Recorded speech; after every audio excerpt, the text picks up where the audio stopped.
మెదక్ జిల్లా కొల్చారం మండల కేంద్రంలో ఎంపీపీ మంజులా కాశీనాథ్, తహసీల్దార్ గఫార్మియా, ఎంపీడీఓ గణేష్ రెడ్డి, ఎస్ఐ మహమ్మద్ గౌసిద్దీన్ చేతుల మీదుగా GS6 న్యూస్ 2024 క్యాలెండర్ని ఆవిష్కరించడం జరిగింది. ఈ కార్యక్రమంలో deputy MRO Nagavardhan, RI Prabhakar, police సిబ్బంది దయానంద్, ఆంజనేయులు, కొల్చారం రిపోర్టర్ కృష్ణ తదితరులు పాల్గొన్నారు.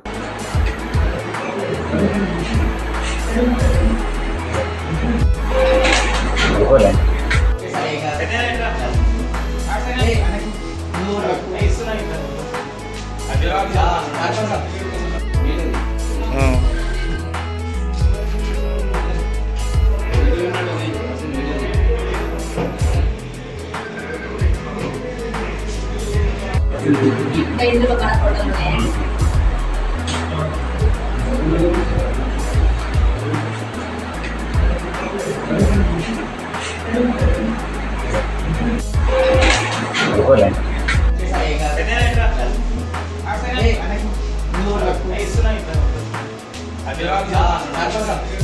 మరిన్ని అప్డేట్స్ కోసం మా ఛానల్ని సబ్స్క్రైబ్ చేయండి.